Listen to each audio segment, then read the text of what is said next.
Hello everyone and welcome to Guild Wars 2 Daily. Today we are talking about lore, and the footage in the background is from someone called Zark Play On, who's got a variety of different things on their channel from the beta, but in particular today I quite like the world versus world footage, so that's what we'll be having in the background. Many thanks to you for that, and if anyone wants to see the other stuff you can definitely find a link down in the description below, and we'll possibly be seeing these videos for tomorrow, maybe even the day after that as well, I'm not sure just yet. But yeah, we're going to be talking about lore. Before we start off, in the last lore episode, there was one particular thing that I was talking about with a certain theory somebody sent in with, which was this idea that the scriptures of Melandru were talking about the creation of Sylvari. It was a story about how Melandru changed some humans essentially to roots and made their blood into sap and basically turned them into trees of some kind.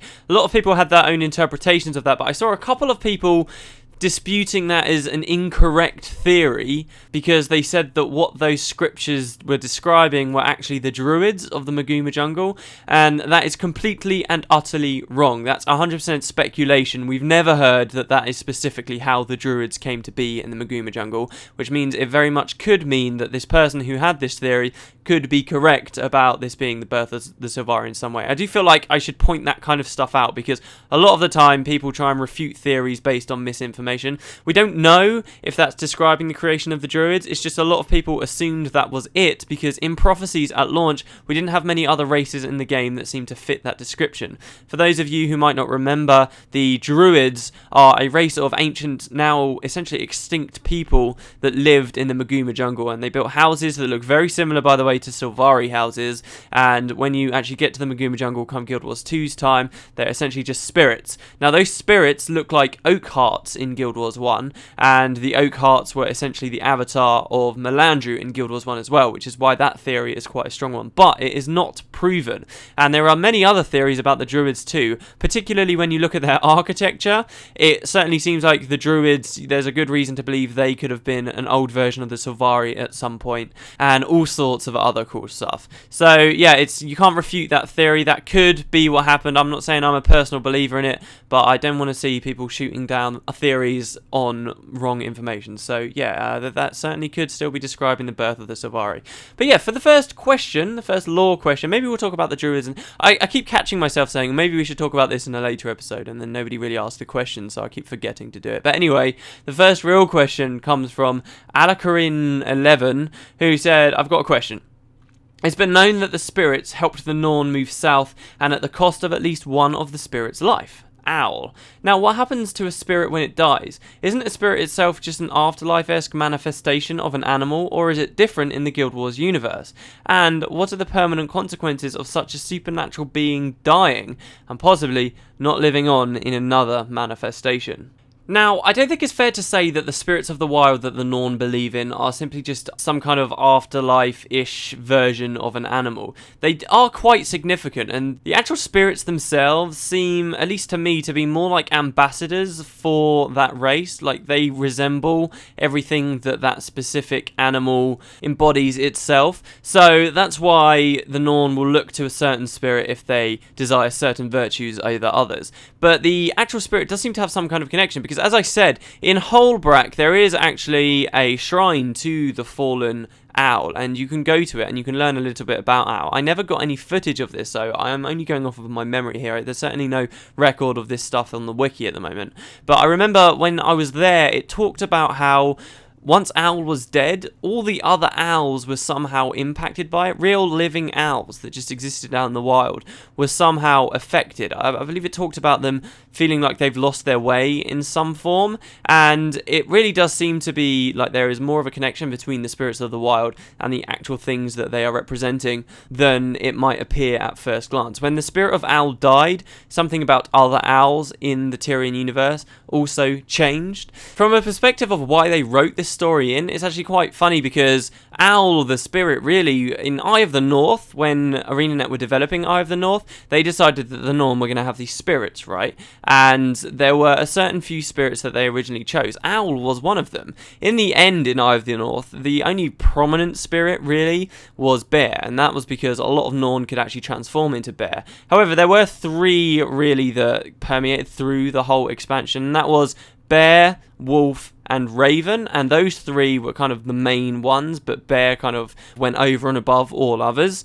But there was, written in lore, quite a few of these spirits, and before the game was being developed, Owl was supposed to be up there as one of these big main ones. And I wonder whether when they started to develop Guild Wars 2, they reassessed this, because they obviously decided at some point that they were going to add Snow Leopard and make it 4 spirits, and then they just essentially made a distinction between greater spirits of the wild and lesser spirits of the wild.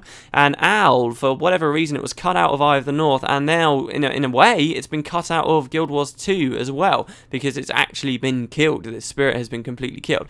Having said that, though, Owl, of all the lesser spirits, really has the most prominent role now in Guild Wars 2, which is kind of cool because it has got this huge shrine to it. If you guys aren't familiar with how the Norn really communicate with these spirits themselves, the Norn have these people called Havarons, and the Havarons are essentially shamans for the Norn, and they're really rare. There aren't many Havarons. Each spirit of the wild essentially has one Havaron to look towards, and these are Norn that, for whatever reason, seem to have the power to transform from the physical Tyrian world into the mists, into the spirit realm, supposedly, where these spirits come from and can communicate, and they can travel in and out of this area at will, which is something humans have never really had the ability to do. We had to go to special measures to be able to get into the mists in Guild Wars 1, and all humans we've ever known really had to do this. The only human that really ever learned how to create portals to the mists in any serious way was a man named Odrin, and he eventually died for doing that because he was trespassing into the mist too much. And now we've heard about these Norn called Havarons that communicate with these spirits that can do it as well, and I wonder whether Odrin learnt that ability from the Norn at some point. That would be very interesting. But when the Norn took their flight south, eventually the Havaron of the Owl essentially had to announce that Owl had died. And that Havaron that was for the Owl seems to have also stopped being a Havaron, and there are no more Havarons of Owl anymore.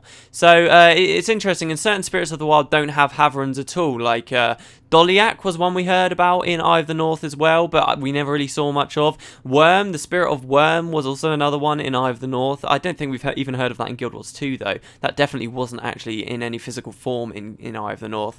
But there are certain these lesser spirits actually don't have Havarons for them, and I'm wondering, more curiously, what it means to become a Havaron and how that affects things. So it goes quite deep in that some of these things have got Havarons, some of them haven't. When the spirit dies, how does it die? There are a lot of questions here. This is the more deep lore for the Norn. This is essentially the Norn equivalent of us talking about the gods when we're referring to humanity. This is all their really mysterious stuff. And what you're asking here simply about Owl dying raises so many questions and can put you in a topic where it's very easy to get lost in all the different things and how they might tie in together. I'm certainly very much fascinated by this kind of Norn deeper story and how they all function with their religion, if you wish to call it that, or their spirits of the wild system and how everything works. But certainly, yes, Owl did die, and it had some consequence on other owls on Tyria, and I guess the idea is you don't want too many of these spirits dying, especially those main spirits that most of the Norn look to get their strength from. Can you imagine if the spirit of Bear died? Yeah, that would be pretty dire. The next question was asked by Commander Trans, who said, I've got a lore question. When I played through Nightfall several years ago, I didn't care much for the lore, but the Order of Whispers I do still remember. I read the other day that the Order of Whispers are still around in Guild Wars 2, so I wonder, what role do they have to play? What are their stances on the Elder Dragons and other races? The Order of Whispers is pretty awesome, actually. I loved them in Nightfall, and I'm pretty sure most people who played loved them in Nightfall as well, and they've certainly come forward in Guild Wars 2. Of the 3 factions that you can choose to play as in Guild Wars 2, the Order of Whispers are the only returning one from Guild Wars 1, and indeed are the oldest faction out of all of them. They are also the most secretive faction. They originate in Alona. They originally started, this is pretty much Guild Wars 1 lore here, but it relates quite significantly to Guild Wars 2 just because the Order of Whispers is going to be so important. I mean, a third of you listening to this will in the end be in the Order of Whispers on your first character. So yeah, it is quite important. The Order of Whispers, though, where they actually come from is very much a more Guild Wars 1 centric story. They were formed by someone called Chirai Ossa, who a long time ago in Alona fought a battle, essentially, against this undead lich called Palawa Joko, who's actually shaping up to be a very important character in Guild Wars 2 as well, though not at the launch of the game. But essentially this lich called Palawa Joko, hundreds and hundreds of years ago, hundreds of years before even Guild Wars 1, he was going to conquer and rule all of this whole continent, Alona.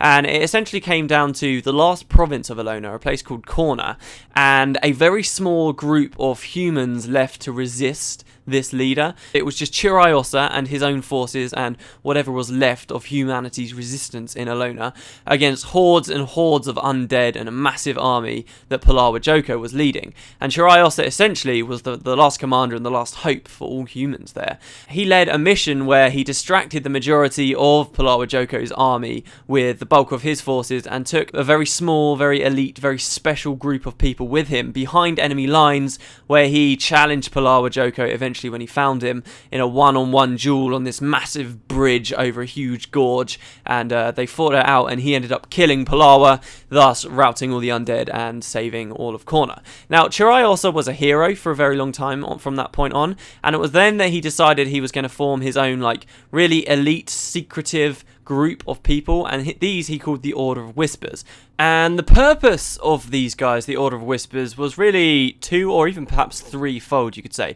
Number one, it was their job to make sure that Palawa Joko, who could not be killed, by the way, which is why he's still a character in Guild Wars 2 and he's at it again, it was their job to make sure he remained imprisoned in his tomb. And because of this, the Order of Whispers slowly over the years grew an affinity for dark arts and rituals and demons, and their second job really was to make sure that they could work in secret and prevent the populace from knowing about these things and protecting people from the knowledge of the dangers of these demons and the terrible things that were in the world and fighting back against them.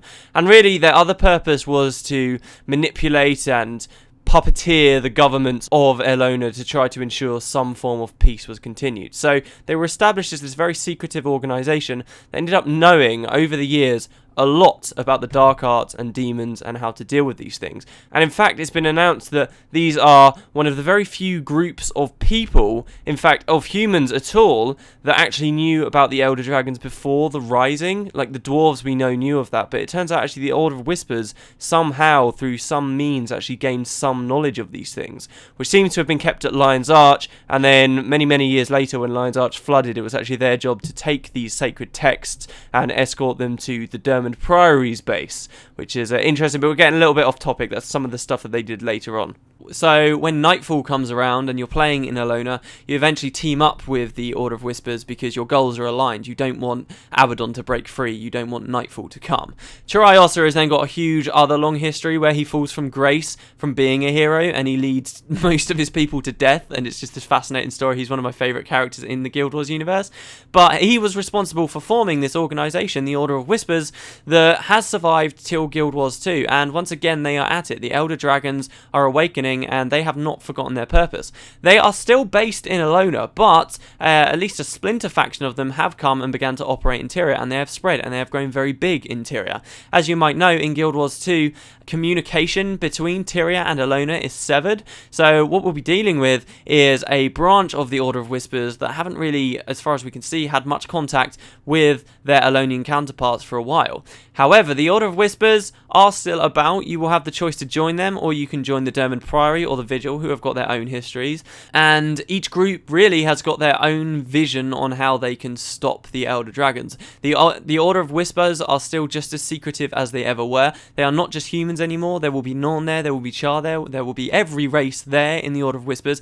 In the books, you even hear about some members of the Order of Whispers that aren't actually playable races, which is quite fantastic.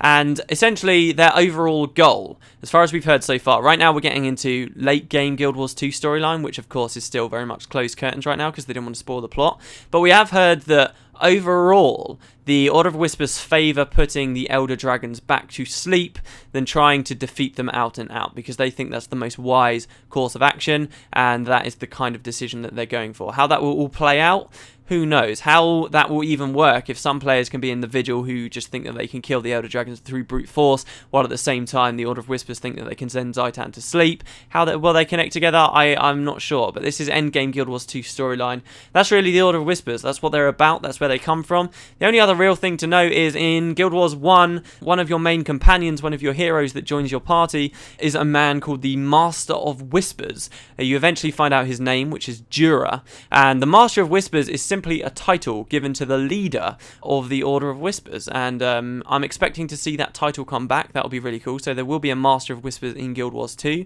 and I'm just very curious to see what is going on with them. They're the secretive faction. They have an affinity for magic and the dark arts and a long experience with fighting them, and they will be trying to recruit you to join them throughout the course of the game.